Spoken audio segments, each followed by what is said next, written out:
All right.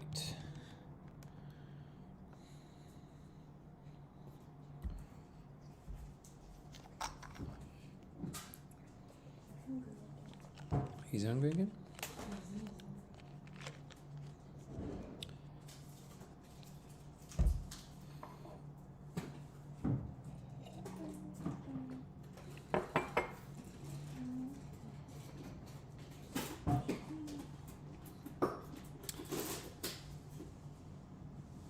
What's up, MS314? David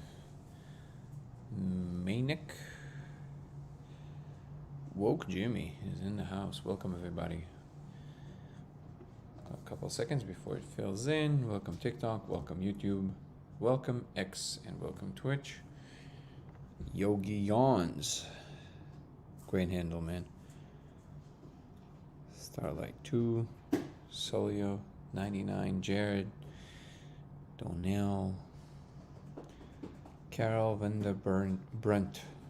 Hello, I think I see these codes when I wake up in the morning sometimes. Yeah, that's a very common email I get, actually. In the back of your eyelids, or in the room, or where? Because that's sometimes what people say.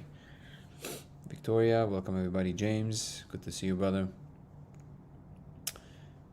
Jessica, Crypto Queen, Cindy. Thank you for the likes, guys. I appreciate you. Okay, here we go. So Carol, the question was for you. The codes that you see in the morning, is that in the back of your eyelids or in the room somewhere, or how do you see it?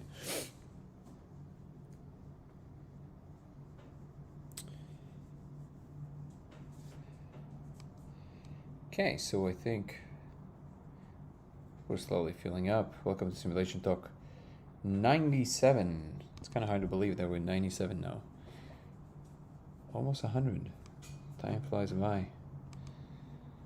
Ray is in the house. Z joined. Peter Verno, Megan, Travis, James. Really good to see you, brother. I haven't seen you in a long time. Maybe because I was streaming at pretty late hours. What's up, Ray? Thank you, James. Okay. I think I'll give an intro in one moment. Carol is saying in eyelids and have also seen them on the ceiling. Would you say that they fit the description of what I gave, that they kind of look like Japanese katakanas, or they look a little bit different?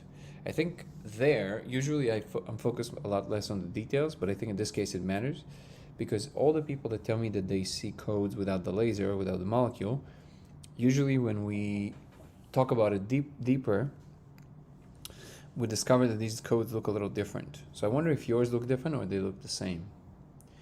Chavez, how are you, brother? What world am I in right now? LOL. A reasonable start time. Wild. I know, it is crazy.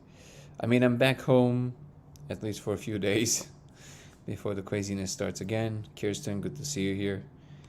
And I have the pleasure of streaming at 7:20 p.m. It's amazing. Chelsea Turner's in the house. How are you? Look at the formula. Wait. Yes, look like formulas continue as they go on and on. Right. Did you notice the specificity of the code? Does it look more like Japanese? Or does it look more like kind of like the Alison Gray characters? I've been out for a while learning a new life. Well, James, it sounds like you're at the perfect place then. I mean, it sounds amazing that you're going through that. It sounds incredible that so many people are going through that. How did you discover this? Was it an accident or how real? No, it was definitely not an accident. I was asking myself the question, how can we potentially answer the question of whether the space is real or not, and what kind of steps we would have to take to figure that out. And it took me a few years, and then eventually following some clues and thoughts and ideas and papers and things like that, eventually I landed on the idea that laser is supposed to do something. And it worked, and now I'm working on the next thing that might yield fruit. But that's what the documentary is about. If you guys are not familiar or know, we're working on a documentary at the moment. And some of the documentary is going to be discussing on exactly how I reached all these conclusions. And yeah, so it should be pretty interesting because it was a long process. Kirsten is asking, were they really small or medium size? I think she's asking you, Carol. Thomas Fassler is saying, I've seen a similar codes like what you have drawn, although this was in deep meditation, out of body, a place I would describe as the Akashic Records. My viewing was in a green monotone. Interesting. Yeah, that is very interesting. Brian is saying, is the molecule legal anywhere in the US? And can you start with a microdose? I don't know. I think in Colorado it might be legal. I'm not sure though. And can you start with a microdose? Absolutely. You don't need much to see the code. Maybe in the beginning, just so you can kind of identify it faster. But overall, you don't need much to see the code. That's for sure. Thank you for the question. Wired is saying, about 25 years ago, a friend of mine was experimenting with K.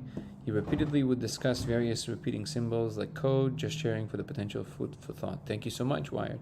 Yeah, this is definitely one of the contenders. I think that in general, a lot of these substances perturb something in our perception that is pretty fundamental, and I don't even know if the molecule is central to this. However, with the molecule so far, it seems like you see it in the laser in the most coherent manner. So there seems to be some connection.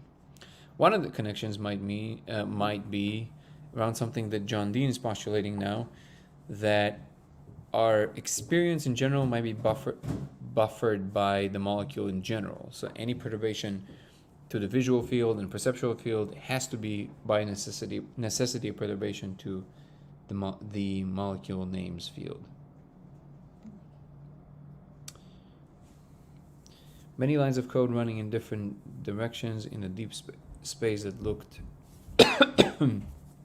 like modern dark server room where the characters are floating between servers. That's fascinating. Thank you for sharing that, Thomas. Carol is saying, I can't identify them because I've never seen them before. They are very fine writing, so I try to focus in on them to be able to describe them. That's, I think, an answer to you, Kirsten. You love the clarity in here. Thank you so much, Chase. Oh, Chase is in the house. Good to see you here, brother. I'm glad you're here. If Chase is a pretty known neuroscientist. He has a show with Dr. Phil, and he reached out recently because he saw the trailer. One of the things that Chase said that was very interesting, and I appreciate you, brother, is that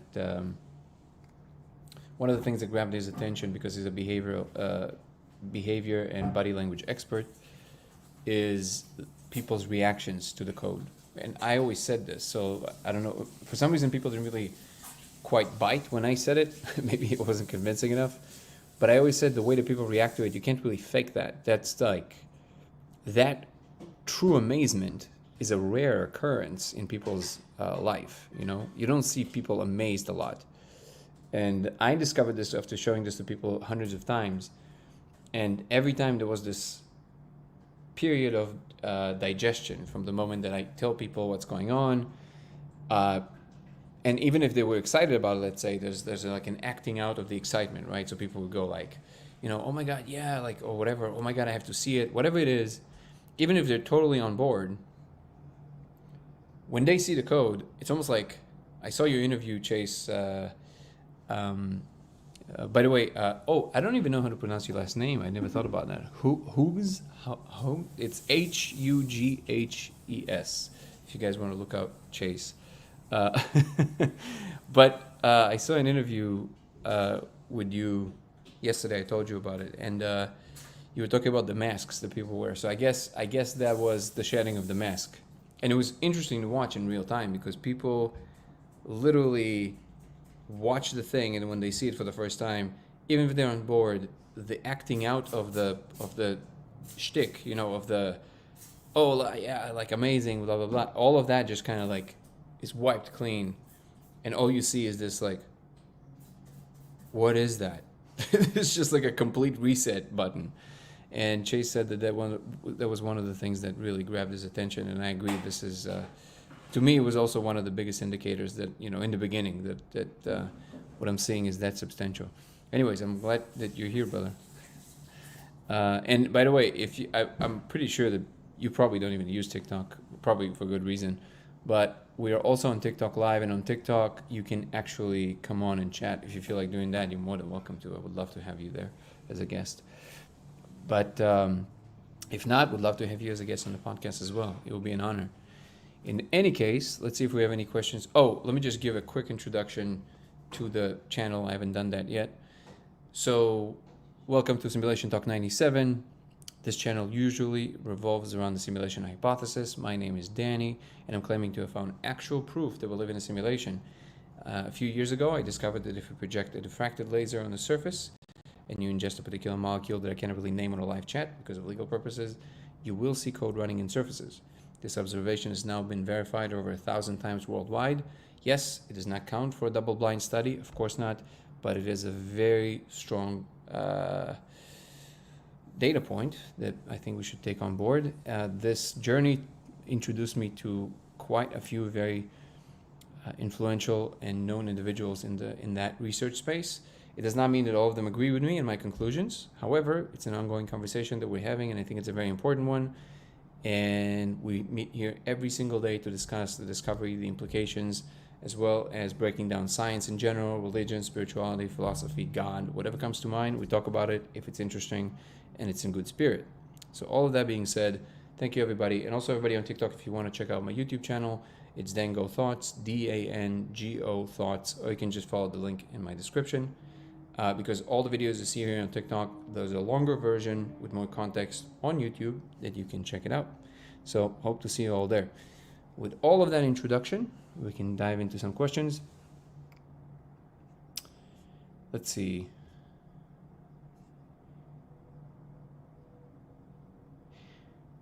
I leverage a Cambodian of layered crown chakra. Interesting. I've never tried the molecule, but I think I'm ready now spiritually. Can you please point to a good source? Yeah, that I can't help you, unfortunately, because of the obvious reasons. If you want, there's a few so there's one, I'll tell you, there's a channel on YouTube, and the guy, I'll tell you exactly what it's called. I always forget what the channel is actually called. Hold on. I'll tell you right now. If you actually look him up on Facebook, I think it'll be easier to find him. I think he's okay with that because he's doing it very openly. And he has some pretty good content about how to make all this stuff. I'll tell you right now. So his name is Eric Peterson.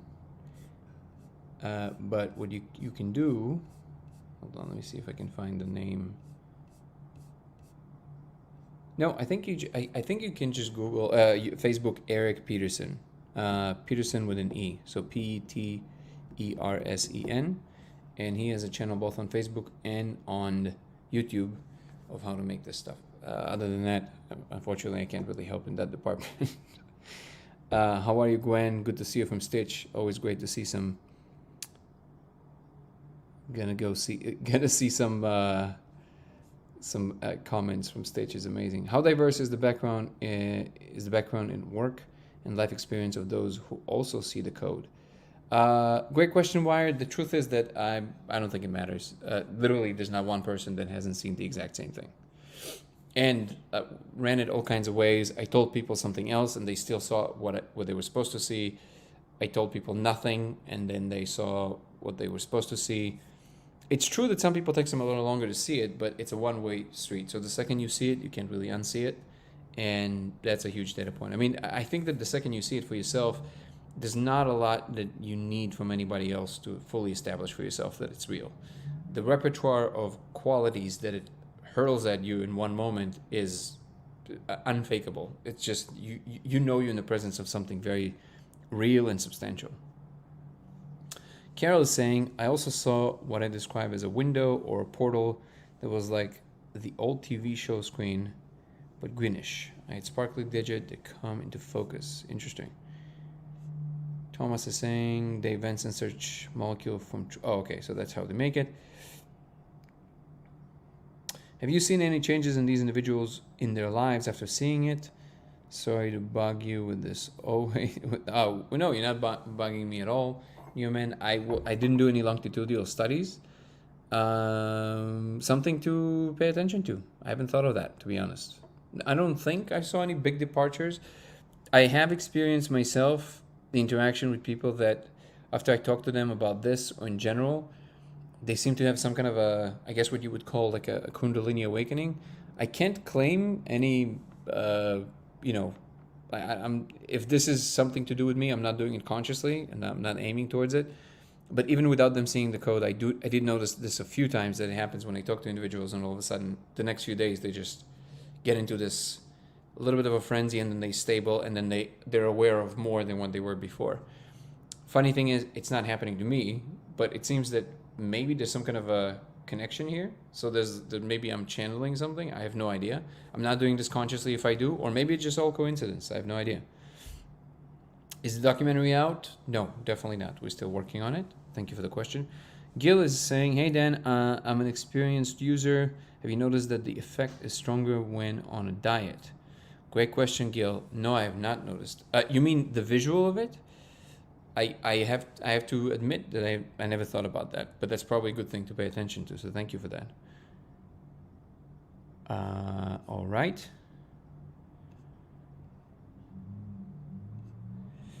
Let me see here. Okay, I'm gonna go to some of the TikTok comments.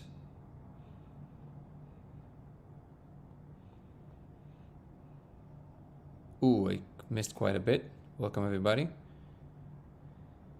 How do you see it? Well, you can go to codeofreality.com. The protocol and the entire list of what you need is there. Make sure that you follow the protocol and make sure that whatever you get, even if you don't get it through the website, make sure that whatever you get has the exact specs of the list of what you see on the website. Feel free to source it from anywhere you would like, but please make sure Matrix Jesus is a great handle. I wish I would think of that. Somebody also offered TikTok Jesus. So just go to codeofreality.com and all the details are there.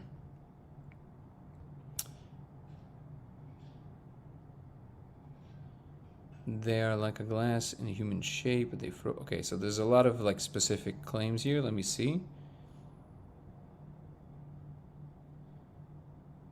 Are ghosts part of the simulation? Funny enough, I think they are.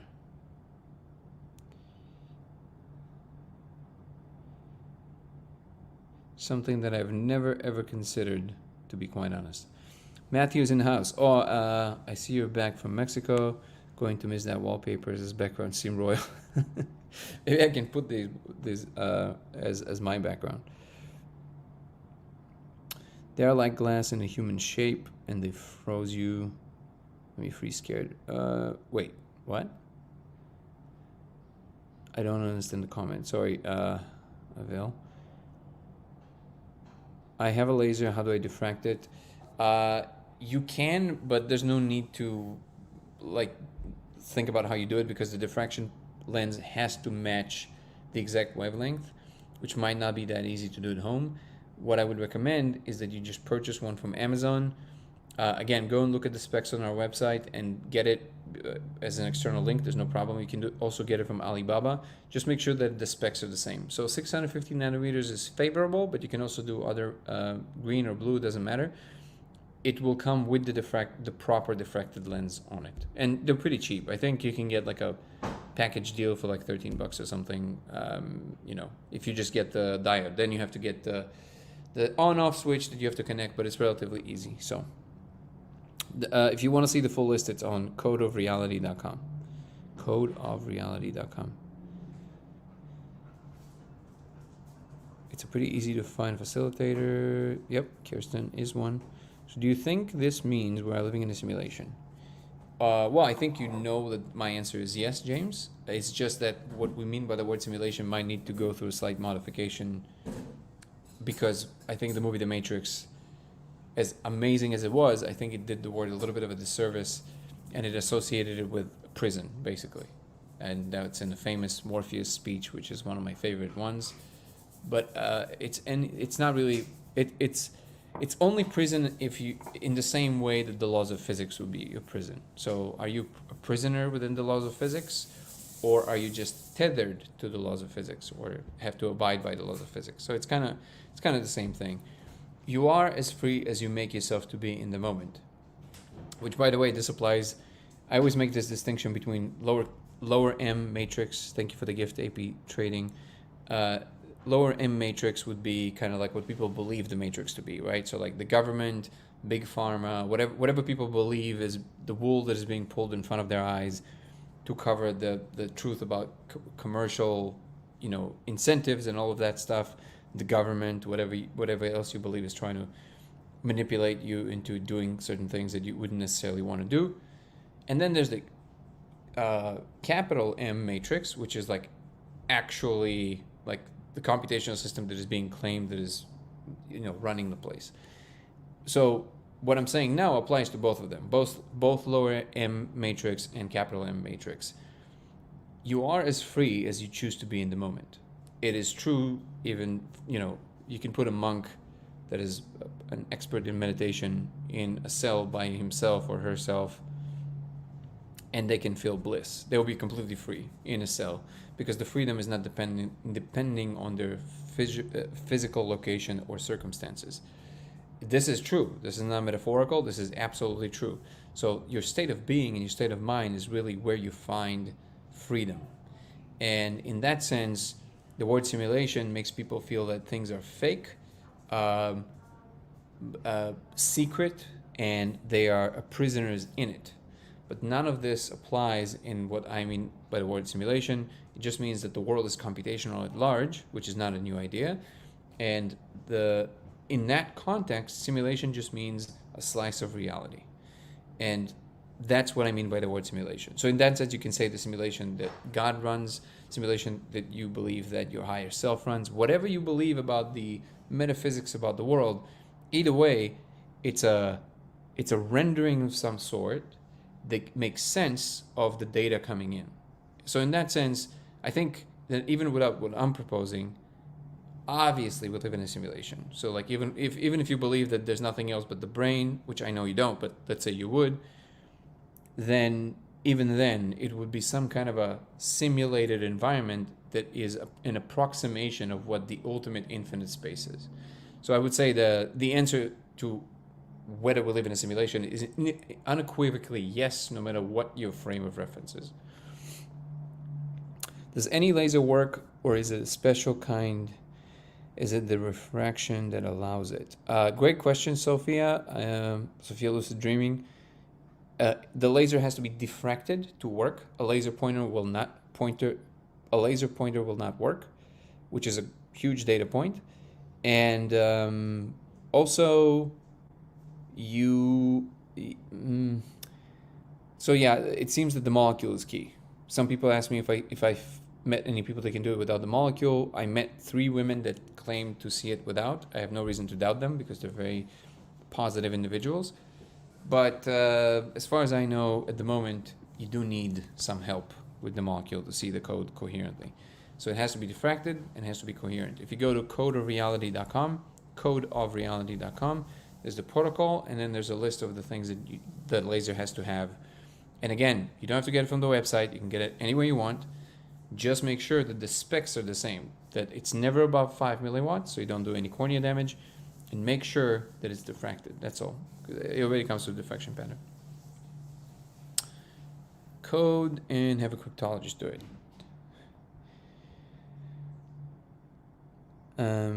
If you find evidence of a simulation, do you think it might be dangerous? So far, it seems to be okay. Also, especially because I know that I guess you would call the simulators are aware of what's going on. And any words on Debbie Reynolds? I don't know who she is. Sorry. And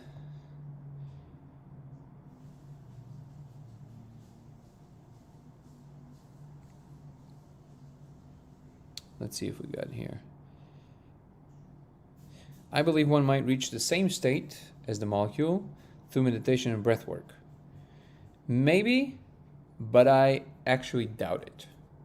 So, to be fair, the molecule is not doing anything that your brain is not capable of doing by itself. It just basically shows the brain technically how to do it. So it basically moves a bunch of switches around. So technically your brain can do it by itself, yes. But something tells me that at least some states with the level of coherence that they bring about, I'm not so sure that you can reach them naturally. Maybe, of course, maybe anything is possible. But considering the fact that I've been meditating for a long time and I've seen some of these higher spaces on meditation and I've done the molecule extensively, I can tell you that really there is no comparison between the two spaces. And when you ask, for example, breathwork experts whether or not, the claim is always like, well, you release the molecule naturally. Wim Hof is very big on saying that. When you actually, I have some friends who are experts in breathwork, right? And I asked them, I was like, well, does it actually produce like a full-on, like molecule experience? And in the beginning, they would say things like, yeah, you can, you can feel the energy and all that stuff. And I was like, okay, wait a second. Do you feel do you see the visuals that we're talking about with the people that tried it? And then it immediately goes into, well, no, not the visuals. I was like, okay, well, then it's not really the same thing, is it? So maybe it's close to more the God molecule. So again, I can't name these compounds here on TikTok. TikTok is weird about that. They will flag the live. But there's the two types of spirit molecules. There's the one that we usually talk about, the very visual one, what is dubbed the spirit molecule, and then there's the other one that people call the God molecule. Okay, they both share a name in the middle, but they really are very different. And the one that people call the God molecule is more in the body. You reset, that kind of like your being ascends into some kind of a higher space. I think that's possible. That's possible with breath work. I don't think what the NN does, the first one, I don't think that's possible with breath work. I'll be honest. I feel like that's radically different than what we experience there.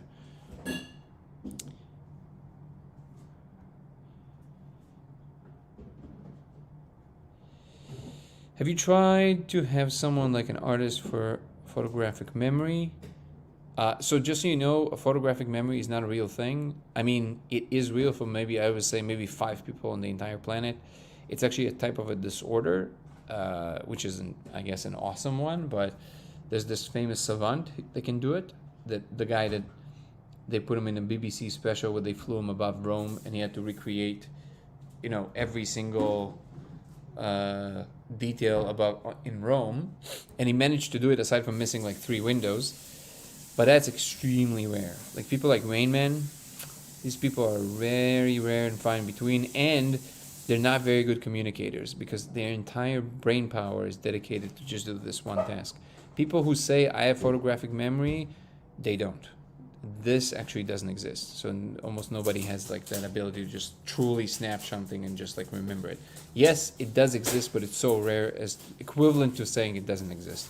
And because of that, you can't really rely on these few individuals to come up with any coherent data, because you do have to run the comparison between many individuals.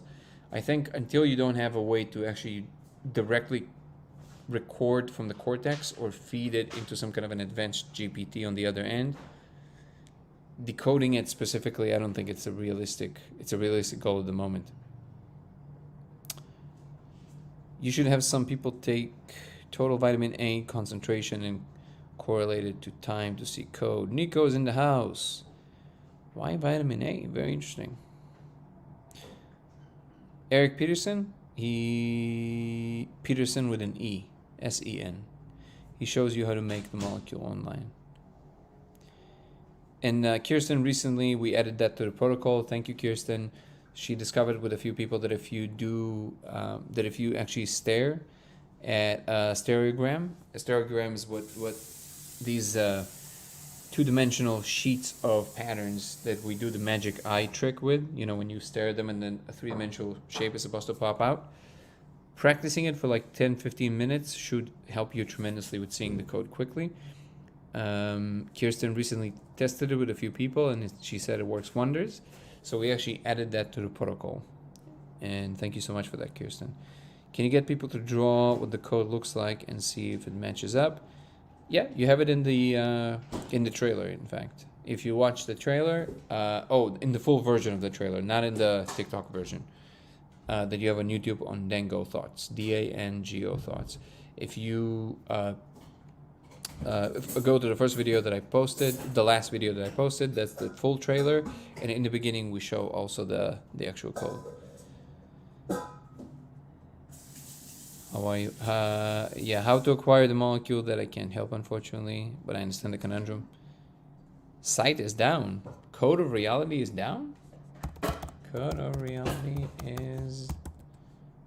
No, it's up and alive. Oh, and by the way, the new design is by Chase. Chase is an incredible mind, I have to admit. Code of reality. Have you considered that if... Yeah, it's working. Thank you, Kirsten. Appreciate you. Have you considered that if is just laser-induced Charles Bonnet syndrome? No, because of a lot of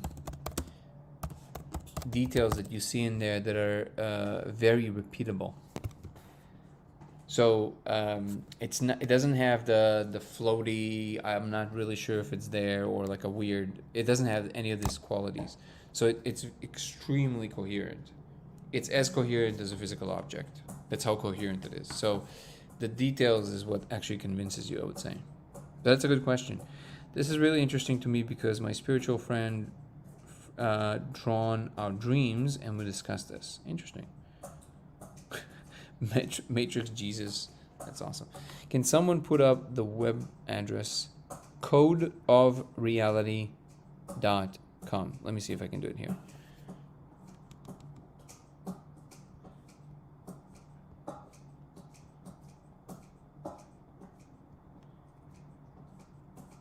.com. There you go. Now you should have it there.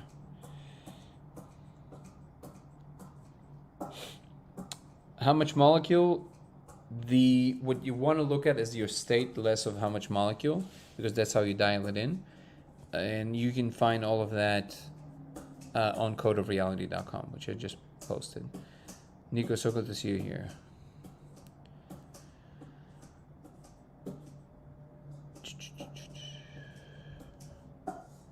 Thank you for the likes, guys. I appreciate that.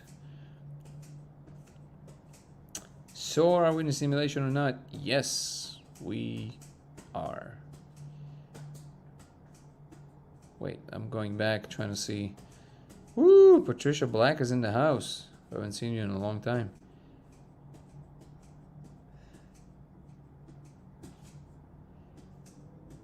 Wow, I missed quite a few comments. Okay, let me go back real quick. I'm gonna start needing some help here. And thank you as well.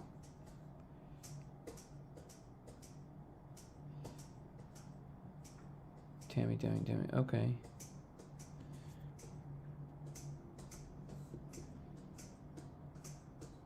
Gil is saying we've also noticed that it can help with headaches, almost like it resets the brain. You're talking about the molecule or the molecule coupled with the right diet, Gil? Have you tested it with someone sees anything on Aya? Yes. And yes. So Aya, 100% yes. Mushrooms, also yes. You just need a little bit more, like 3.5 grams should get you there. But it wouldn't be as coherent as on the molecule. Aya would be more coherent. I had the shaman from Central America try this with a bunch of people, and he definitely saw with everybody the same thing. Does it work with green lasers as well? Yes, it does. A great analogy is that it's like a projector screen and a bright light. If you shine a light at the movie screen, you see the fabric much like the laser. Kind of, yeah. It feels a lot like actually looking through a microscope. If it works with green lasers, it will be dope, Matrix. It does. Hi, we tried on the weekend but couldn't see the code. Interesting, Laney. I saw the grid as usual, but nothing specific in the laser. So there's a lot of questions that I would have, and we're working on creating a questionnaire with all the questions of people having a hard time with it, because there's a lot of little tweaks that you might need to do. It can have to do with the surface, with how much light is being bounced off the surface, of how shiny the surface is. It can be with the amount of molecule that is being ingested. It can be with exactly how you're looking at it, because you need to look beyond the surface and not on the surface. And the first digits that you see, they're tiny, they're microscopic, so you really have to look close in the beginning. Then you start seeing bigger ones. But if this is still an issue for you, please email me, lasersimulationx@gmail.com. And whoa, yeah, this isn't correct. There you go. And we can talk about it specifically, and I can give you more of a. There you go. Just email me here, and I'll be able to answer your questions more directly. Again, the good news is it's a one-way street. The second you see it, you really can't unsee it.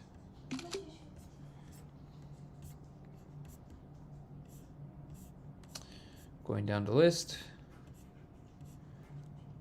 Personally, I think the simulation is more of a process than the source itself. Yeah, I don't think so. There's not really. The proposition isn't that there's some kind of a base reality. Is that this is just one slice of a much larger computational space. That's actually the proposition. One second. What is that? That looked gnarly.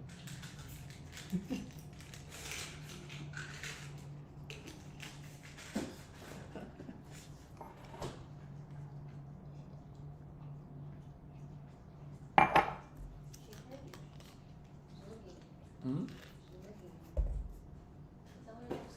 It looks good, yeah. She's eating it now. I mean, I don't blame her. She loves it. Oh. It's her farmer's dog. Okay, I'm back.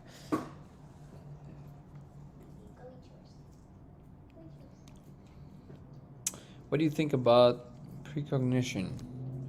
I think it's too general of a question. Perplexed.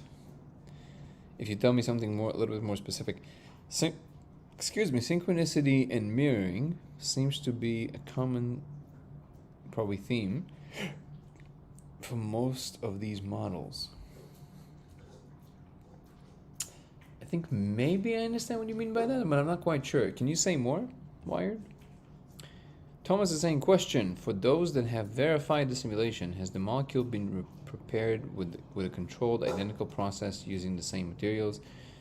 I understand where the question comes from, but again, like I always say, after you see the code for yourself, you immediately understand that it has nothing to do with the specificity of how the molecule was prepared.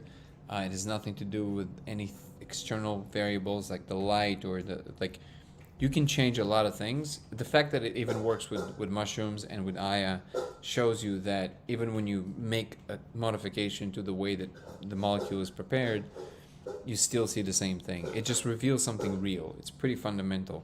And that is something, I agree with you, it would be a difficult thing to convince scientists of, because control is everything in science. How do you control for the bias and for that you're not actually drifting away from an objective observation. But that's the challenge, to show that certain observations just contain the information about themselves in a way that is very substantial. Cognitive scientists, thank you, Kirsten, have a word for that. It's called objectness. It's designed to denote the quality of realness, so to speak. Thank you, Kimberly. And the code has that. The code has what cognitive scientists call objectness. And it will take like 10 minutes to fully extrapolate what I mean by that. But I think none of it will convince anybody unless they try it for themselves. And that's really, eventually science would have to, put it through the ringer, so to speak, which I think we're close to that. And it's perfectly fine, and it's great and very important. But until that point, these little hair-splitting explanations as to, all these potential perturbations and how they change the code, they don't. The code is just the code. It's just what it does. Brian's saying, working for me. Oh, you're talking about the website, right? Try using stereogram and look through the window. Exactly. Have you tried a larger, more powerful lasers, or is it unnecessary? Unnecessary, because more powerful lasers would actually risk your eyes. anything above 5 milliwatts can actually do cornea damage after more than a few minutes, even if you're just looking at the projection. Not obviously never at the laser directly, but even if you're looking at the projection of that laser, eventually you can get some cornea damage. Hey Dan, what is your academic background? Have you talked with any researchers about the control study? Academic per se, I don't think it's enough to important. It's not important enough to even mention. My main interest, when I guess what I started, what you would call an academic life, was in physics, but I don't think I went far enough to call it an academic background. I do understand enough to be able to read a paper and hold a conversation with a physicist, but when it comes to like talking about the specificity of, what are exactly how we measure and derive the differences in like high energy physics and W and Z bosons and what they mean in terms of their relationship to the Higgs bath and all of that stuff, I actually have to speak to like an actual proper physicist. So, but I understand conceptually like where we are on the map, which very helps me a lot. And have I spoken to researchers about controlled study? Yes. Spoke to John Dean from San Diego. He's very open-minded, but at the moment he's preparing his own research for next year, so we'll see. I think it's just a matter of time. And again, I know I sound like a broken record and I repeat this pretty much daily, but I'm a huge fan of what Terence McKenna used to say, which is if it's real, it can take the pressure. Oh, no. No. Oh yeah, you didn't hear him? Oh, okay. You didn't hear this? No. You're eating. Okay. I think moving back a little bit. All right. We had some tummy issues with, but wow. It's so long. Okay. So yeah, I guess when you came back, we should have taken him. Yeah. No. Yeah, that was that was. He's convinced now. Okay. Oh. No. Can you get that? Okay. We have some puppy issues recently. The stomach is upset and it causes all kinds of things. Okay. So where were we? Oh yeah, about researchers. So yeah, I'm a big fan of if it's real, it can take the pressure, and because of that, I know that if and when it comes to it, because I know it's real, science will be able to verify that. So not really worried about that too much.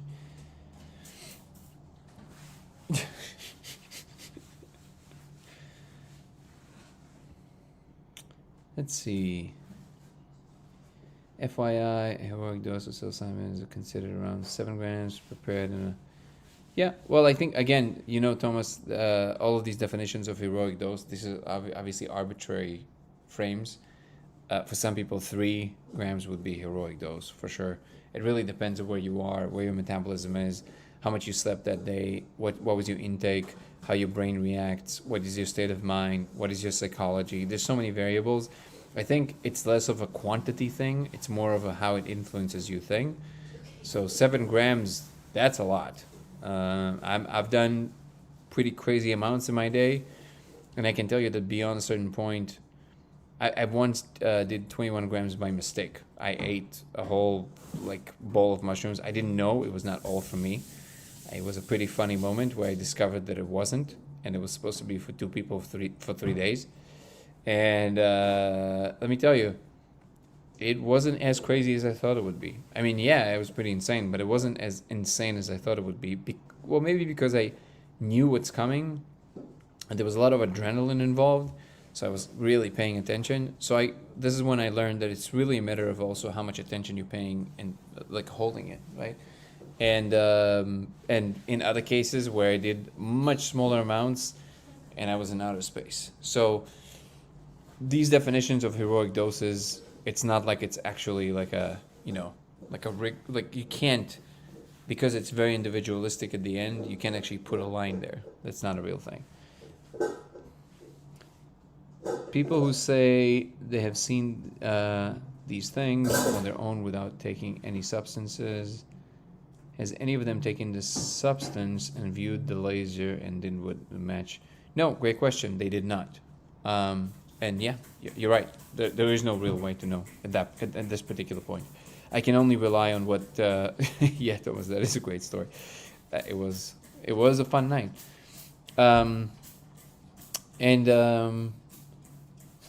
But yeah, you're right. I can't really know. I can just rely on what people say. And this is why there's the two modes of operation here. There's the one that is a little bit more loose, in which I call it comparing notes. You okay, baby? And then there's one in which we're much more rigorous and we're checking. Bub. Okay. And then there's one in which we're a lot more rigorous and we're actually confirming certain things. But it doesn't mean that the flimsy one, or what we call the comparing notes mode, still doesn't have any valid information. So I always use the gas example, but I when you walk into the house and you smell that there's gas, you don't know what's the volume of the gas in the room, but it doesn't matter. It's binary. You know that there's gas in the air. And yes, I know. They add the flavor, they add the smell, so you know it's there. Yes, I understand. That's not the point. The point is that you can smell it. You know it's there, right? That's a real data point. Like, you know for a fact there's gas in the air. Is that real information? Yes. The fact that you don't know exactly how much gas is in the air doesn't really matter. See what I'm saying? So there's when you're talking to somebody who you know, science is in the business of correcting for biases when we're talking about testing with human beings or everything derived from human experience, right? And it is very important that from an institutional point of view, you have a protocol that helps you correct for it reliably. Because when you run the numbers, when you aggregate the numbers together, any deviation in one study will eventually combine into large deviations, especially when you're running meta-analyses and things, right? So that's why, from a scientific point of view, it's very important to keep the rigor in place. That's very, very true. But on an individualistic level, if you're trying to decipher whether something is correct or incorrect, you can play with the ballpark of things and still get pretty good understanding of what's going on. So if you're in the presence of somebody who you know they tend to be hyperbolic, and sometimes this is not in any derogatory way. Like, some people are just hyperbolic. They like to exaggerate. It makes them feel good inside. I'm not talking about like pathological liars, but like people who just, they exaggerate. And it's fine. It's actually probably part of their beauty. They're good storytellers. If you're in the presence of someone like that, yeah, you kind of have to correct for that, because you know that they might tell you things that are not exactly true, or so you can rely a little less on what they're saying. They're not as good of a barometer, right? But people who are like very kind of like straight shooters, for example, and also you see that they're super committed to talk about it in exact terms, there's a signal there from who they are psychologically that tells you can trust what they're saying more. And if they are not sure, or if they're like all of a sudden they're really surprised, from a scientific standpoint, that's not enough. That's not going to fly. But from an individualistic point of view, that's good enough, like, and that's what I mean. Like with the women that I met that saw the code without, it was in a situation where they didn't have any incentive to lie about it. They didn't have any incentive to grandize themselves, because that's not who they are. So it's like, that's not the person, right? So it's like, oh yeah, I see it. And then if they told you that, there's a much higher likelihood of them saying the truth versus them being confused or trying to do something else. So yes, it's a very long-winded answer, but I think that's important, because I think that this idea that we can't rely on each other's opinions at all ever, that's just silly. I mean, of course we can. We do this all the time, right? And I think that's an important data point. Okay. Have I heard of Spinoza, the philosopher? Yes, of course. Okay, let me see if I can get through some of these. What is it that people are seeing? What code, what molecule? The spirit molecule that I cannot name here because of legal reasons. And what code? Well, that is to be determined.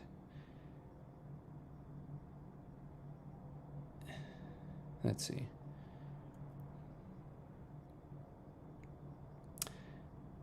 Thomas gone wrong. No, it's not what you asked. I can't voice it. It's the other one. It's the NN one.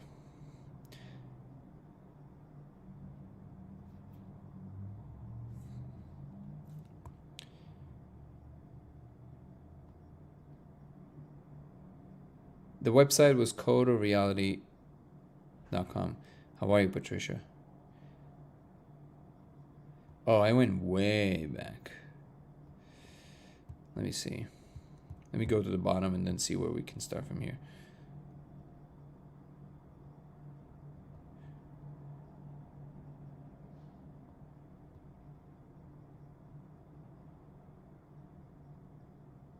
Okay. I see that it's a little disjointed at the moment on TikTok. It's kind of hard for me to see. Aaron, how are you, brother?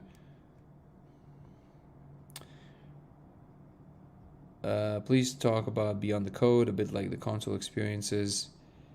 Would love to, but I think today I won't be getting into that because it's almost like a completely separate topic of conversation.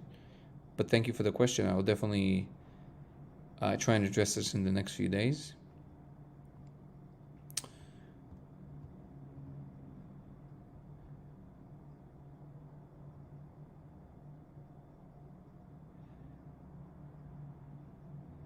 Fly me over and let me fact check the theory. Wow, you're a good salesman. Pay for my flight, pay for my experiment. I'll come and help you verify it. Thanks. Nico is saying receptor saturation about 5 grams. Maybe you're right. Maybe there's something like that. I'm pretty sure probably there is, but yeah, I don't know if it's necessarily that, because I do think that you can expand the ability to absorb more of it. But yeah, I think there's like an asymptote at a certain point for sure. So now that it's been discovered, what next? That's a great question, Tony's.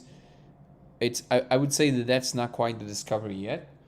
The fact that we can see this coherently is only the first step. I think now the real discovery is underway, is what to do with it and what does it all mean. And I think, like I'm saying in my first video, I think that discovery will be made by all of us collectively.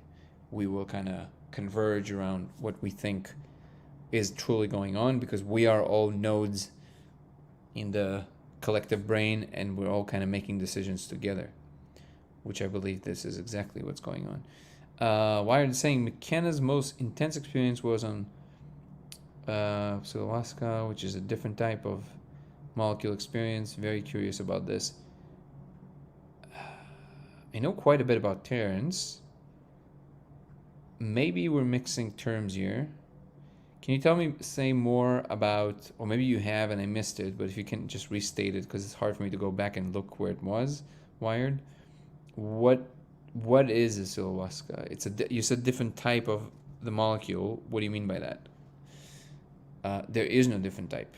So just even the synthetic one is exactly the same molecule. There is no difference, unless you're talking about some kind of a variation in which it's combined with other things, like in Aya, for example. But maybe there's something I'm not aware of, and also I'm pretty much, as far as I know, I think I listened to everything Terrence has ever said. Are you talking about that experience when he was alone in the house and the girl that was the landlord came back in the middle and knocked on the door? Is that what you're talking about? When the dwarves were like hanging on his arms? That's what you're talking about? Is that the experience you're describing?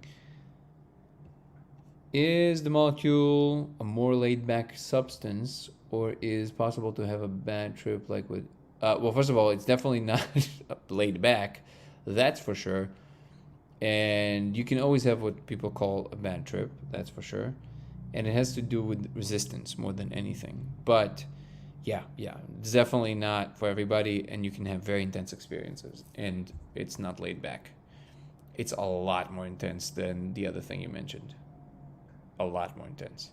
Could the molecule synchronicities offer evidence? It just lasts a lot less between 5 to 10 minutes, but it is the craziest 5 minutes you will ever have. Could the molecule synchronicities offer evidence The consciousness can access pre-encoded structures within simulated or quantum reality, blurring the line between perception and precognition. Let's see if I understand your question. So, are you asking if the molecule can offer any evidence that we can see things from the space before it becomes part of our regular three-dimensional space? Is that what you're essentially asking? Will Michael from X, I'm always excited to get a comment from X, saying, ordered the setup parts from Alibaba last night, excited to try the experiment. Amazing, let me know how it went. And you can always email me to the email listed right there and tell me how it go. What's up, India? Good, thank you so much. So, Syrian roux and mushrooms. Let me see. Thank you for that, by the way. I'm gonna look it up right now.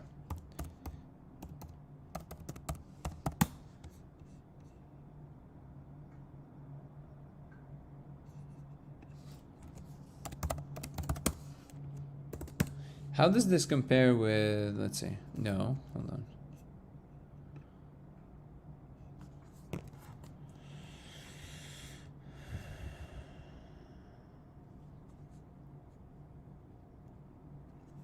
Shrub, oh, so it contains NN and, oh, so it's MAOIs, okay. Okay, so basically, the closest thing to it, I would say, is, from what it sounds, is, what's it called? Why am I spacing on it right now? Hold on.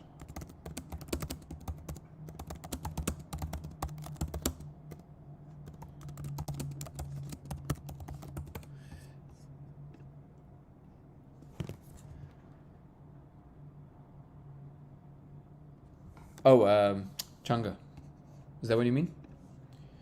So is that similar, would you say? Because it sounds from the description online that it's kind of similar. I now remember something about Syrian roux that it was talking about that I never don't know why I never paid close attention to it. Have you ever tried I think it's 4-ACO? Let me see.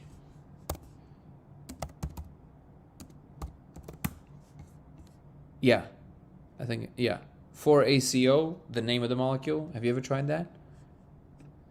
So it's basically synthetic mushrooms. It's called synthetic mushrooms, but it is, I would say that's the most glorious one that I've ever tried. Basically, it's the same kind of space that you would be in mushrooms, but the visuals are much more pristine. They're much cleaner. It's much closer to the molecule. Not as intense and fast, so in a slower pace, and also there's more time to absorb, and it's a perfect space between the molecule and mushrooms. Basically, it's called 4-ACO, and then the name of the molecule. I cannot name the whole thing because then it will definitely flag the live. I think there's a company in Canada that, like, because in Canada it's legal, and I think you can just order. If you don't order a lot, I think you can just order it, honestly. But have you ever tried this? Because this sounds like it would be in the vicinity of that. What do you feel about the character shapes and toroidal sound angels? I don't have many thoughts on that, sorry. And Nathan, by the way, yeah, the question about the emails, I feel bad at this point because I always insist to people that I respond to all my emails, and I do, and I will. I just came back from a long trip of shooting a movie. Came back 2 days ago, literally just landing. So usually what I do in the morning, I sit down and answer a bunch of emails. I didn't have the opportunity to do this on a regular basis when I was traveling. So now I'm backed up. There's a lot of it. So just be patient. I will respond to the email from tomorrow, which is officially a work week. I will start responding to all the emails, so everybody should get their emails back. And again, usually I respond to them pretty quickly. In the last few weeks, I didn't have that privilege, but I will respond. Thank you, Indy. I appreciate you. Thank you so much. The experiment in La Chorrera. Wait a second. The experiment in La Chorrera was... Is this the same mushrooms? No, it was with Amanita muscaria, I think. No? I'm actually reading Dennis's book right now. about his life with Terrence, and he talks a lot about obviously the experimental lecture. Great book, by the way. Very, very interesting.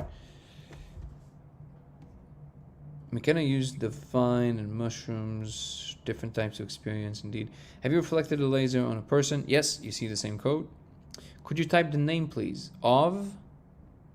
Yes. For ACO, and then the other thing. Okay. Where you see the 3 stars, that's the name of the molecule. I cannot put it here because I don't want to be flagged. But 4-ACO and then the name of the molecule. Are you familiar with the work of Tom Campbell? Yep. Somebody sent them my work actually. I have a friend who knows him. We'll see what comes out of it. But yeah, I think he's definitely very much in the right direction. Angels, not angles. So you don't think I'm thinking that. Got it. Wait, so let me read the rest of your comments because I didn't even respond because I got so enamored with my own speech about emails. What do you feel about the characters, shapes, and the toroidal sound angels? Yeah, I really don't have opinion on that. And I will respond to the email. Okay, I understand. And do you know the name of the Canada company? I think it's called. Hold on, I'll tell you. I will tell you. I think it's called.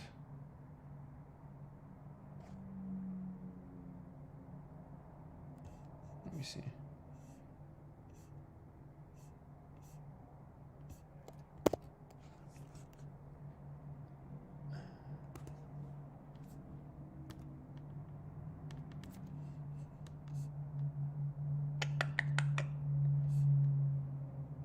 Oh man, I can't find it right now. I know for a fact that they only do for like research only stuff, but you can just say you're doing research. I can't see it. Do me a favor, just email me to lasersimulationx@gmail.com and I'll send you the name of the company. Come on, I think I knew this. No? Not here? Oh, maybe this is it. Hold on. Yeah. I think it's called. Wait, is this it? Yeah, I think this is it. Chems.ca. Let me make sure.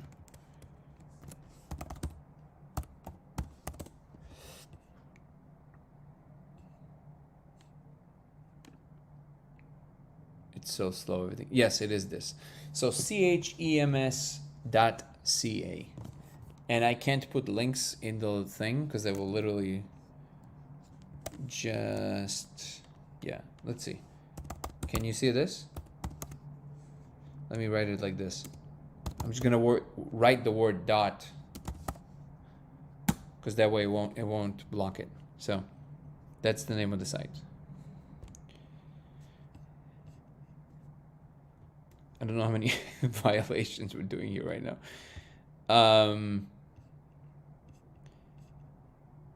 Have you seen the symbols on the Rendlesham Forest spaceship? They looked very similar to ones you showed in your video. I haven't seen those, no. But I haven't seen the one that Carrot, or whatever it's called, the one with the drone. That one looks very much like the characters, for sure. Quantum theories of consciousness suggest that observation and intention might be influenced outcome on a fundamental level, aligning with the notion that consciousness is actively engaging with the structure of reality rather than passively observing it. I see what you're saying. So you're asking me if the molecule might have proof of that. I think at the moment, at least not directly, no, but I do think it at least opens the window to the possibility and the understanding that reality is much more than what we call physical. It opens that window much wider, for sure. And work I would highly recommend to check out on this is Andrew Gallimore's book, Reality Switch Technologies, in which he describes how the brain basically perceives world models and how that relates to what the molecule is doing.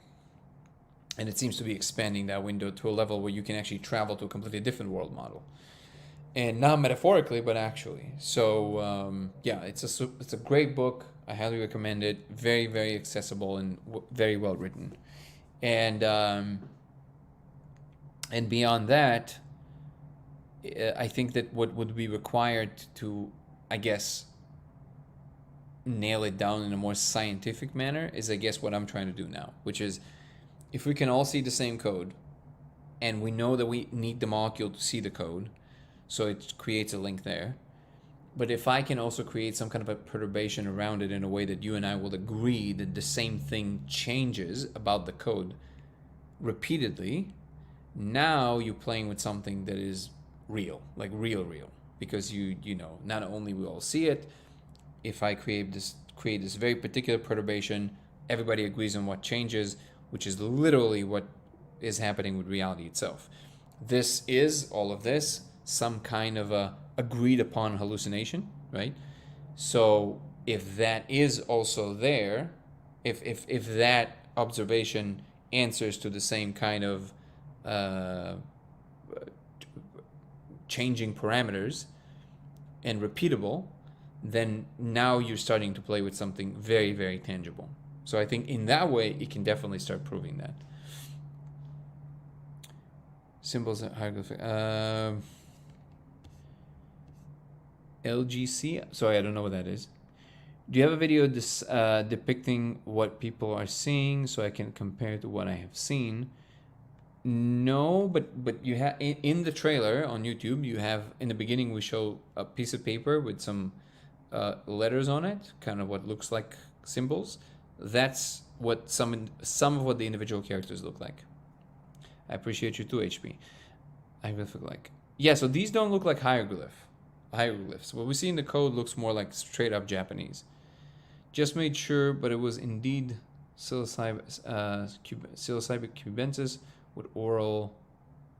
So what they were looking for, so I don't know, you probably it sounds like you're super well versed in all of that, Wired, but from what I can recall, both from reading the book that Terence wrote about La Chorera, what was it? Was it True Hallucinations? Which one was it? I think it was, right? And from reading Dennis's book now, it sounds like what they were looking for originally when they went there was the yahe, which is that brew that's supposed to have the NN in it. But then what ended up happening is that they never found it. And then what they thought was they were settling for the Stropharia cubensis. But then they realized that was why they were brought there. So they actually never actually got the yahe. So from what I understood, they never actually interacted with that, at least there. And they fully relied on the Stropharia cubensis. It's very possible that I misunderstood because I am actually pretty dyslexic. So when I'm reading, a lot of it is like a lot of effort, and because of it, I also read very slow. And my comprehension when it comes to that is a lot of times kind of like, you know, combined with other things that I'm sometimes adding. So I'm not close to the possibility that I misunderstood. It's very plausible. But my conviction from reading both books is that they never reached that brew there, which was the yahe, what they were looking for. But feel free to correct me. I can be wrong, and then I would love to know about that. Do you have any thoughts of what the symbols could be? I think that they are literally the codes for physical reality. Chase K saying, "Hey Dan, it's Chase from X.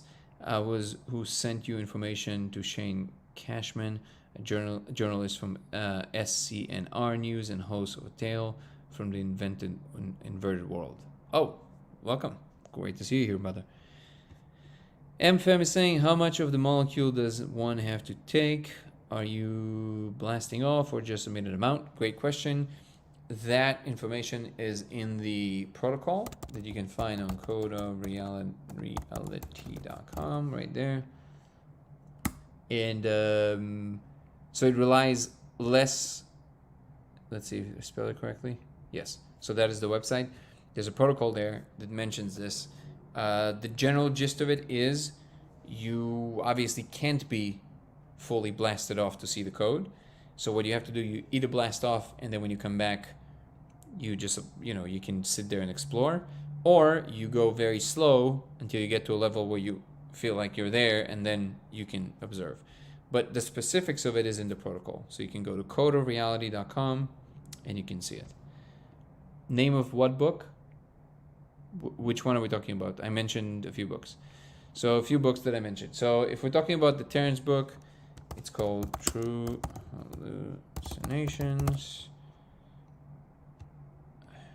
And I always have to make sure. And this book by Dennis is The Brotherhood of the Screaming Abyss. Okay, that's by Dennis, his brother.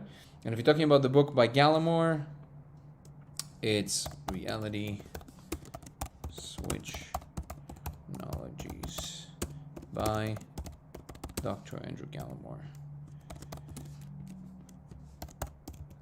I actually had him on my show. That's the last interview before the trailer that we posted. My last conversation was with Andrew Gallimore, and he wrote this book. It's a great book. He's going to publish his new book in about a year, maybe a little less, but this is the one that he wrote right before this one. Reality Switch Technologies. Sadly, in a restricted territory and the side state, they won't ship. Damn. Well, now you know about it, so if you ever hear that name, definitely try it. Dan Google Cybernation Alphabet. Is it similar to that? I don't know what that is, but I can look it up. Hold on. Cybernation Alphabet. Images. What is that? Sorry, I don't know what that means. What is the relevance of this? Like I mentioned in TikTok, I feel like one can jump consciousness to a parallel reality where things are slightly different. Not against that. The symbols are different based on which element you're shining the laser on looking at it? No. The code is always the same, which is strange. AI are those that die here in this simulation. Why people jump timelines when they could have died. Okay. Fly me. Okay, now I'm going to go to TikTok for a little bit, and then we'll slowly adjourn for today. Please talk about the... Okay, we saw that. Sorry, guys. I'm way back. I can explain. I saw the code. Okay. Last year, I saw code within my peripheral vision while in specific light settings. Interesting. As I looked directly at it, it disappeared. So with the laser, it does not disappear. You were sober. Yeah, a lot of people email me this. That they see the code without the laser. Thank you so much for the likes, guys. I appreciate you. Have you talked with AI about it? Yeah, I guess here and there. I'm not relying on that too much. I'm developing wireless energy device on healing frequencies, and it's said the most powerful version. When placed near a pyramid, you would see codes of sacred symbols. Interesting, something to try. The code in the projector, can it be replicated? Home? Oh, at home, probably. Yes, go to codeofreality.com, and there's a full protocol there.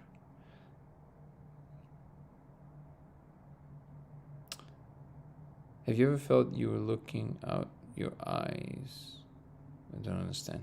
I saw some green digital code in the sky in clouds, and it showed up on a picture.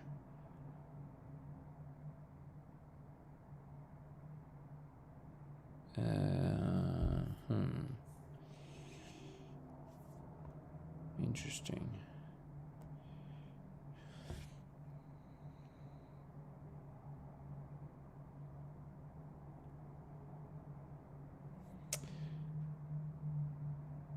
a simulation, but it represents something very real, and perception is reality. Yeah, simulation does not mean not real. At no point is the word simulation equivalent to not real. Thank you so much. My AGI theory is still your best. We had saying your AGI theory is still your best theory. Thank you.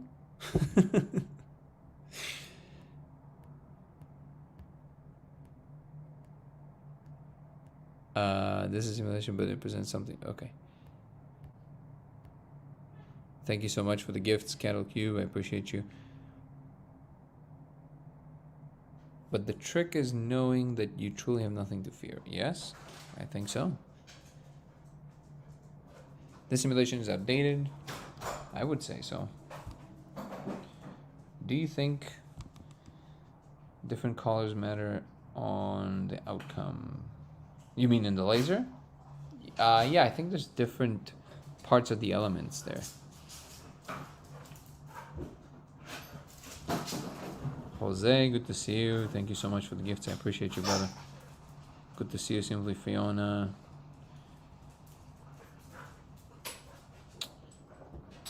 When you wrote the codes down, what did it translate to? I don't know what they mean yet. And also, I don't think we can technically...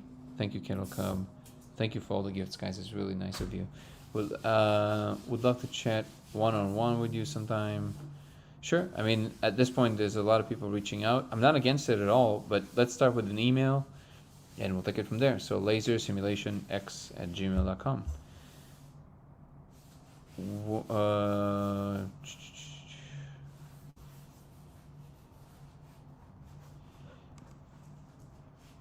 Why I think it's funny when people ask you to reveal the codes with them.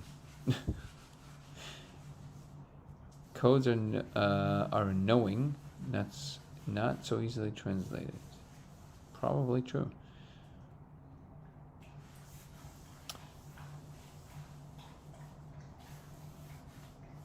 You should do a meet and greet for your peeps in LA. Oh, absolutely, Jose. I was planning to do a meetup right before I left for Mexico, and now that I'm back, I'm definitely gonna get on that. Do me a favor, anybody who is in the SoCal area and is interested in a meetup, please let me know in the email, and I will send you an invite. It's lasersimulationx@gmail.com. Once again, it's lasersimulationx@gmail.com, and I would love to see you there, Jose. It would be an honor to meet you, brother. Email is BK Prophecies 2.0. Email is lasersimulationx@gmail.com. All one word. lasersimulationx@gmail.com. I don't have the email in the link tree, but yeah, that's the email. Should work. Shouldn't have a problem. Orange County, no problem. Definitely can. It's close enough. Code wouldn't. You guys can DM me here, but I'll be honest, I rarely ever check my messages on social media in general. There's something about the energy. I do respond to them sometimes, and recently I've been making more effort because I know that when things go viral, it's kind of like it's good to engage with people on social as well. It's just the energy about it is a little different, and it doesn't feel as personal, and I rarely check them. So yes, you can send me a DM, but you will probably get an answer much faster if you email me. So lasersimulationx@gmail.com. But if for some reason it doesn't work, yeah, DM me and eventually I'll get around to it. But with an email, I check it usually on a daily, so it's much easier. Translating code at the moment, no, and I also don't think that that's actually the goal at the moment, at least. I think it's more to understand what is the relationship of it and how it behaves to what we already understand about the world. I think that's a more important thing at the moment. And it means nothing until I understand it. I just watched your trailer. Can you explain how it works to see the code? Yeah, you project the diffracted laser, you smoke the molecule, and you see the code. It's that simple. Thank you, Yogi Yons. I appreciate the gift. Have you layered the color lasers on top of one another or under blacklight? Blacklight, no. I did layer them one on top of another. What I discovered is that lasers don't mix. which is interesting. You can just see both of them at the same time. As I said, your code is yours. No, that's the weird thing about this code, that it's the same for everybody. Namusu. We won't know until we die. Maybe not. And maybe we don't have to die anymore.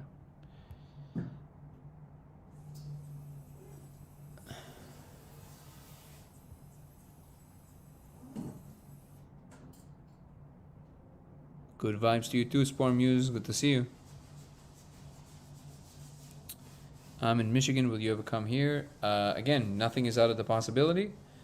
And I'm pretty sure that when the time is right, we'll do some, kind of like travel thing. Again, if I'm not at a place yet where I'm getting thousands of emails, at which point I probably won't be able to respond to most of them. It's still in the hundreds, so I can still respond to them. So I will respond. So if you email me, I will respond and we can chat more in person. Do you think we'll do in simulation? Why? Well, I mean, it's the entire content of the channel, Arson. I also saw codes when taking a picture of the sky and playing around with the picture settings. Oh, I've seen that one. I tried it. It didn't work for me. If you want to send me a video of you doing that, that would be awesome. lasersimulationx@gmail.com. Lamasu218 is saying everyone's thinking about this the wrong way. Okay, well then tell us what the right way is. Do the simulators acknowledge us individually? Great question. I feel like they do. I feel like they do, yeah. Yeah, the emails are better. They just feel more personal. Do you know the work of Jason Brashears or no, not familiar. Let me look it up. Jason Wow, that's a really hard word for dyslexic. Okay. Oh, this looks like something. I don't know why, but it looks like something in the occult. Yeah, so I'm kind of like of the mind that all these like frames that put things like in mysterious ways. Oh, Yogi, you want to come on? No problem. This is gonna be for a short period, but because I'm gonna adjourn in a moment. But go ahead, 1 second. How are you doing, Yogi? Books from Brian Weiss. The what? Have you read any books from Brian Weiss? Let me see. Brian Weiss. But the trick is knowing that you truly have nothing to fear. It Yes? sounds. Oh, you have me, I think, on YouTube too, right? And it has a delay. Yeah, if you can just mute that because then it feeds back. Brian Weiss. Which book would you specifically recommend? Because I'm looking and it's not clear what comes up.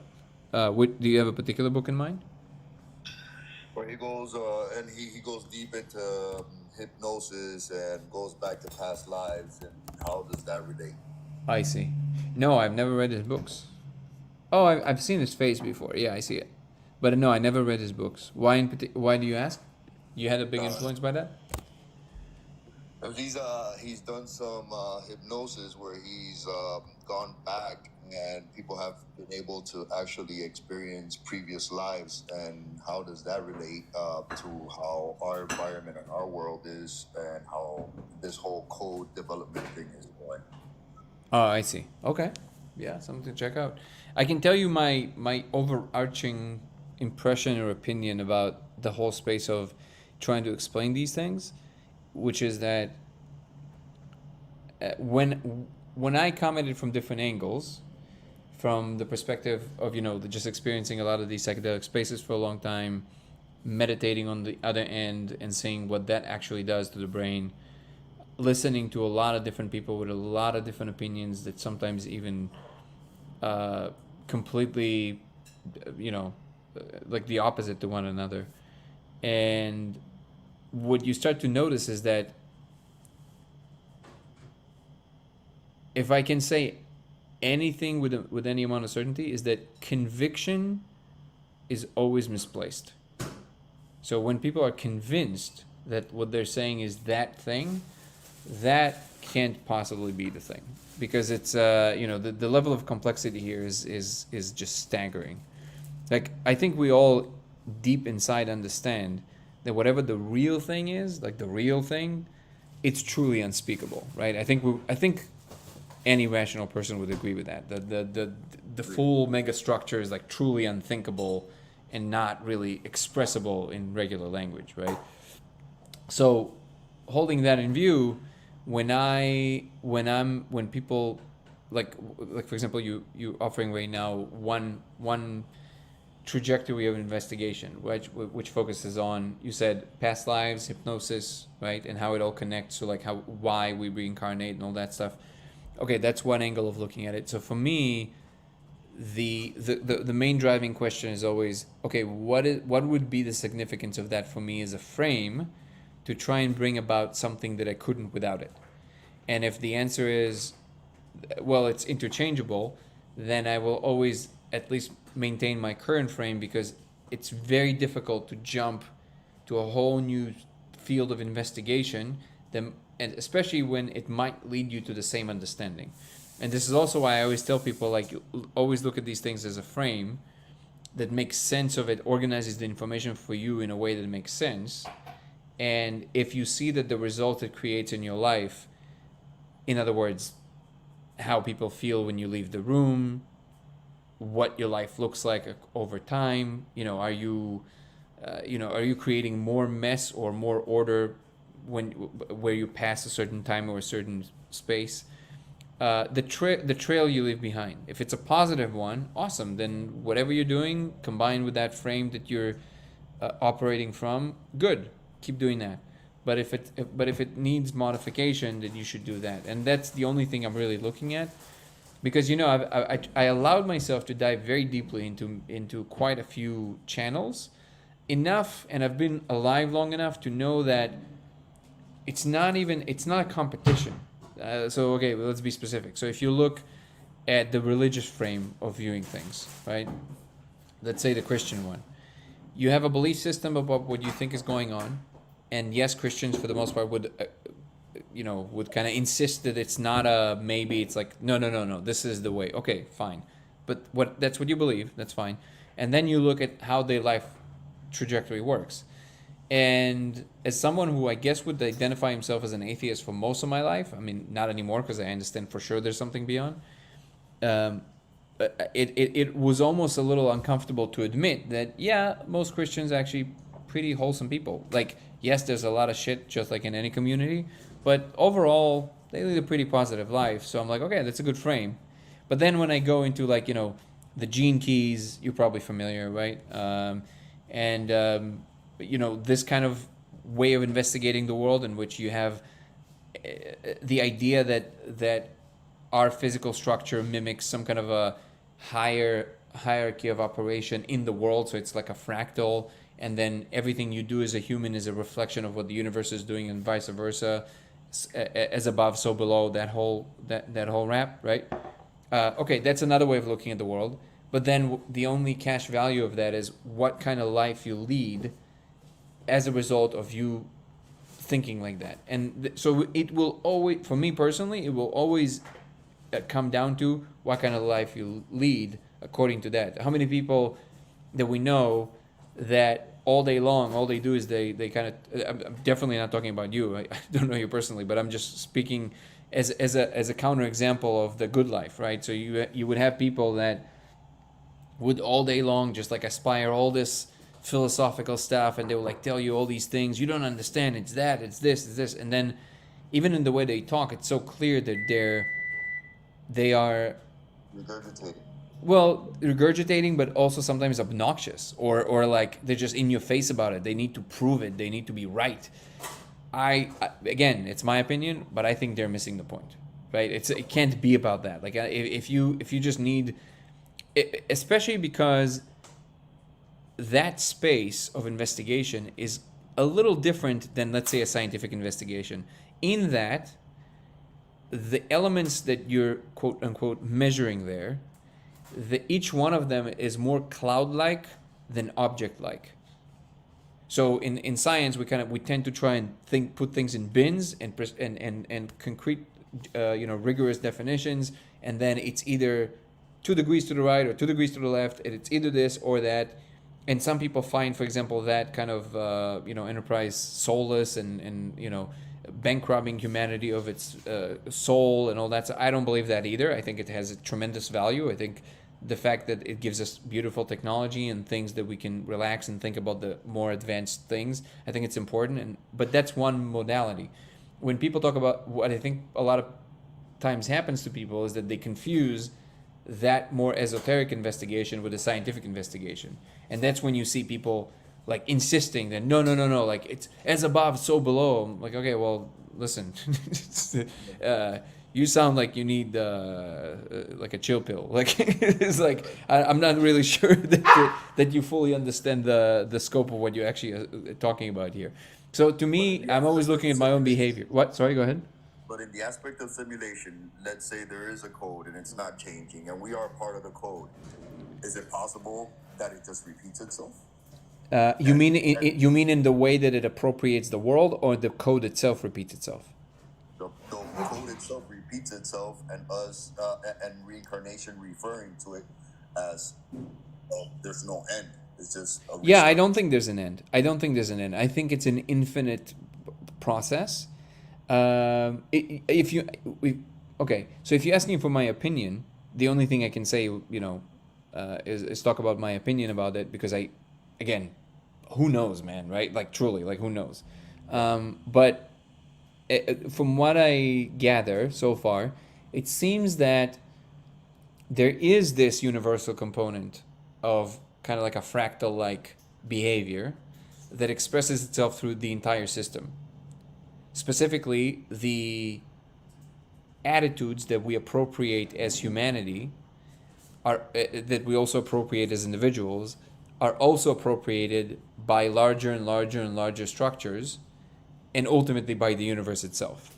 So, for example, the whole conundrum between what we call good and evil, I think, is actually a universal principle. Like truly, there's like these forces that compete with one another, but and ultimately they're part of the same system, so they can't be really, it's not like one is favorable over the other, they're a balance, right? And on different levels of emergence, they would express themselves as different things, and then the beings that are conscious on that level of emergence would experience them. What is happening on that level of interaction with these elements? So let's think of something specific. The whole friction between the masculine and the feminine, I think these are universal principles, which is putting a big dent on like some of these modern ways of looking at things, where people think that male and female is like a construct of society, which is literally like the absolute opposite. It's one of the most universal principles that exist. It is not to say that it's impossible to have different kinds of combinations, even in one being, of these elements, of these energies, but they are universal. One of them is open source, tries to keep kind of like open the system. One of them is much more rigidity, trying to build a structure. And you need a healthy balance between those two in order to create a truly flowing world that is maintaining the balance between these two. Too much rigidity, things don't move anymore, no more occurrence. It's, I guess, what you would call bad, because it's stagnation. Too much open-ended, nothing happens. It's all just kind of like a mesh, nothing really happens. Okay, so you need a balance between these two. And I think that can express itself, that you can show that can express itself also in things like the laws of physics. And I think there is a binding force ultimately that kind of controls the whole thing, or everything else follows, and maybe you can call that God. But ultimately, notice that when we start talking about it in like this heady way, it's interesting and it's fascinating and I love it. But that's why I always say, ultimately, how does it translate to a functional thing that happens that maintains the equanimity in the moment? I'm not presenting myself for 1 second as a good example of a thing that keeps things in balance like that, but I'm always aspiring to it. So I'm always asking myself in the moment, am I also appropriating in the moment what I'm talking about philosophically, right? So all the stuff that I'm talking about balance, am I balanced right now? Or am I or am I protruding in a particular way that actually creates a disjointed energy of some sort? Because if I am in almost like a negating relationship to myself, and that can never be good, right? And that's, I think that ultimately, when people say everything flows, like when people are in the state of flow, I think what happens there from a technical standpoint is that you quiet your personal vectors enough, you relax them enough, where you just align with literally what the world itself is doing.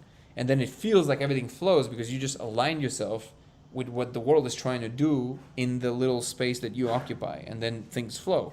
Versus, no, I want that car, and I'll do anything to get it. It was like, well, maybe you don't need that car, but by insisting that you need it, you created so much turmoil around you that even if you got to the car, you're unhappy, and you made everybody else unhappy. And so I always look at the final action. This is why I always ask people, why do you ask that? And what role does the philosophical frame that you're asking about plays in your actual behavior day to day? Does that make sense? Absolutely. And if you could change your frequency and if you could change your behavior, can you alter the code? So if you speaking specifically about the laser, what's weird about it is that no, it seems like you can't. And I know it's surprising actually, because I had people that are very what you would call spiritual or connected, and they were convinced that they're like, no, trust me. They're like, I'll do it. I'll show you. And then they try it and they go, oh, interesting. And they were confused or surprised. They can't change it. It's not like that. So I'm aware, because I'm speaking to a lot of people in that space, that yes, there are people that see code and light codes and all of that stuff, which, by the way, if I have to be honest, before I discovered this and before I started being more open to the fact that there's actually something out there, for maybe, I don't know, maybe for you too, and for some people, maybe this was an obvious thing. For me, it was never an obvious thing. I came from a very physicalist perspective. So all of this is, I guess, relatively new to me. But now I know, yes, some people see this and this is real and they can see other codes. But I think these are slightly different codes, or they're part of a family of codes that are closer to what we are as a conscious unit. And because of that, these codes are much more responsive to what they do with their being. And in that sense, they can influence the codes, right? Because it's closer, it's just like their hand, like they can move it in some way. It's more integrated to what they are. But the code in the laser seems to be much further from what we are as a being, and it seems to be just coding for what we would call objective reality, like for the physicality of the wall, it's just there. It doesn't care what you do. This is why I'm really trying to see if there's a way to influence it physically in such a way that we can all agree that we see the change. At the moment, maybe you even heard me say this before, but I'm really focused on magnets. I want to see if I can create a very powerful magnetic field around it somehow, and see if it creates a change that is measurable and agreeable by many individuals. Because then we can start connecting. Wait, okay, so when the magnet is on, this thing is doing this, and what does that mean in terms of what we understand about magnetism and about light and all of that stuff? And I think from there, we can start asking questions also about consciousness. Okay, well now let's see if we, from that point, let's see if we can create some perturbation in the state of the person and see if that creates any change. Is there any link between certain forces being present and what the person is expressing as their being and state? And can we find a correlation between these things? Because now it's almost, think of it like, now you have a screen, like a physical screen that you can look at, just like a computer screen, that can tell you if there's a change immediately. It's an immediate feedback loop. We don't think about it because our computers automatically come with a screen, but this is something that Donald Hoffman always points out. Imagine trying to need to send an email by flipping the logic gates at the bottom of the computer, instead of having a screen that tells you, what you're typing in, and instead of having some kind of a representation that makes sense to you, right? That's impossible, because it's so outside of the realm of how humans operate, right? But now you have think of it like a screen. Like now you have a direct feedback of what's going on. I think that's one potential way of actual progress, connecting between what we understand about consciousness and what we understand about the physical world. You have a feedback loop that is immediate. Thank you so much. Absolutely, brother. Thank you so much for coming on, Yogi. Okay, so I think I will slowly. Thank you so much for coming on. This was a very pleasant interaction. Respond. Okay, yeah, I see that you said that you sent a DM. I'll save your thing. I'll try and remember even today to respond so I don't forget. I see that there's a lot of questions. I'm gonna try and run down of like a lightning round with a few of them that I feel that are not repetitive, and then we'll pick up the rest of it tomorrow. Let's see.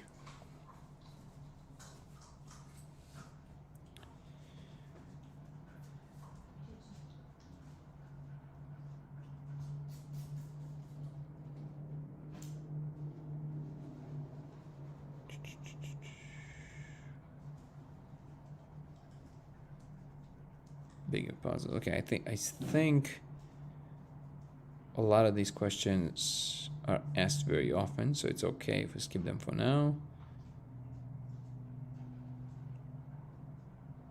Thank you, Omar. I appreciate you, brother. Thank you. Okay, let's see. A few more questions from YouTube. And by the way, if you just to remind everybody on YouTube and X and Twitch, if you guys can also like the live, it definitely helps the algorithm. I would deeply appreciate it. Thank you so much.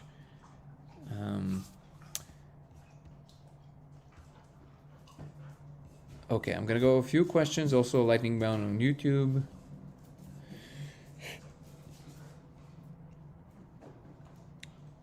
Made it from transforming movie. Yes, I think you're right regarding La Chorrera. Been a while since I read it, etc. Appreciate the correction. By the way, what's the AGI theory they're mentioning on TikTok?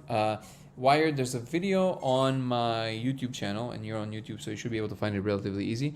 It's called Are We AGI? It's a short one. It was just a thought I had, and I put it out, and people liked it. But that's what they're talking about. It's called Are We AGI? I actually think it's my introduction video to my channel at the moment. But if you just scroll through the first, I think it's the last 4 or 5 videos. In the last 4 or 5 videos. It's called Are We AGI? Have you thought about taking a clear, steady video of a laser and then pausing the video frame by frame so that the code can be better? So this is a very good and very interesting question, MCMR Music. What's interesting is that you see the code still running even when you're looking at the still frame, which is super weird. It's almost like the code has to be running if somebody's looking at it, which is like a huge thing. Can you ship a laser to Africa? I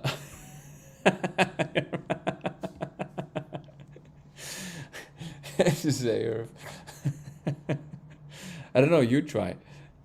Can you see the code on the molecule through camera lens? Yes, you can. Through phone camera. Yes, you can. Nathan, yes, he has said that you can before. There you go. Meaning, could you record it? Yes. Okay, let me see if there's questions that were not asked before.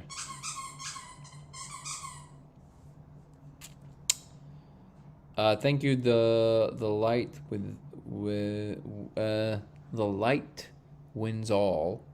Yeah, familiar with Campbell, familiar with the Monroe Institute, and somebody sent my work to Tom Campbell. We'll see what comes out of it. Since seeing The Matrix, do you believe in God? I don't. It's not from the code actually. It's from an experience that I've had that I've been shown actually on 4ACO. That I was just shown that there is God. There's a God. There's so yes. There's definitely a God. 2 great quotes. The map is not the territory. Love that quote. Thank you. All models are false. All models are false, but some more useful. Yes. Was that was the second one Feynman? Feynman had some great quotes. One of my favorite ones is, if it disagrees with experiment, it's wrong. My big toe, my theory, yes. Do you think birth awareness follows the progression? Not sure. I don't know enough about it. I actually have quite a bit of experience in lucid dreaming, astral projection. I prefer not to define them honestly. Yeah, if you want, it sounds like your energy is like super exactly where mine is. So there's like a stream there that I feel that is very easy to engage with for me, wired. So if you can email me about that, I was always interested. I I don't. I did lucid dream, but not like from a choice. People tell me about astral projection. I'm very interested, but I never, never managed to induce it or anything like that. Sounds like maybe you can help me with that. So, if you email me about it, I would love that. Lasersimulationx@gmail.com. Please email me about it if you can. It's all about entropy and balance. I agree. The conclusion you come to regarding emergent opposites and their relationship to one another and the whole is the same point I arrived at. Do you think we're heading to a type of singularity of sorts? Yes, absolutely. Chase K, has anyone done this experiment on a person, meaning casting a laser across the body? Yes, you see the same code. Cool Guy 42, real code, really cool guy. Yes, code is revealed on all objects, including the human body. But the molecule and shrooms adopt to your SCH. Sorry, I'm not. Oh, to your channel? I'm not sure what you mean by that. Sorry. Thank you, Yogi. Thank you for being here. That was a great interaction. Please feel free to come back at any time. Can we tell if the code is independent upon each object? At the moment, it seems that the code is always the same, no matter the object. Much love and gratitude as well. Definitely going to try the experiment and contribute whenever I can. Again, much love and gratitude. Same here. MFAM is saying, so what you're saying is, it is affected by human observation. Sounds like the double slit experiment. No, I'm saying it is not affected by the human observation. That's the weird part. Going to check out the AGI video. I've wondered how AGI will perceive and relate to math and physics, especially in relation time. Yeah, I would love to hear what you think. Is the code in English or another kind of language? What I'm trying to say, did we get the letters right? It's not of our languages. It looks like Japanese mixed with some Hebrew and regular numbers from 0 to 5, but it's by no means these things. It's the closest thing to the description of these things, but it's some kind of an alien language that I'm not familiar with. The Ghost in Forest said, new here, intrigued, welcome, welcome, welcome. Just a quick recap and the closing of the live. Usually this channel revolves around the simulation hypothesis. My name is Danny and I'm claiming to have found actual proof that we live in a simulation. I won't talk about it right now, but we meet here every day to discuss the discovery, the experiment, the implications, as well as science, religion, spirituality, philosophy, God, and whatever comes to mind. We, across all platforms, you can follow me, Danny Goller, on TikTok and Instagram, Goller Danny on X, LaserX83 on Twitch, and Dango Thoughts on YouTube, DANGO Thoughts. I've also recently started a subscription program on YouTube. Yes, I'm very new to it, so I can't claim that it's going to be amazing right away, but it's going to definitely include more personal interaction with me, personal Zoom calls at least once or twice a month, personal lives in addition to the daily lives that I can give more attention to people, and content that does not usually exist on all across my platforms.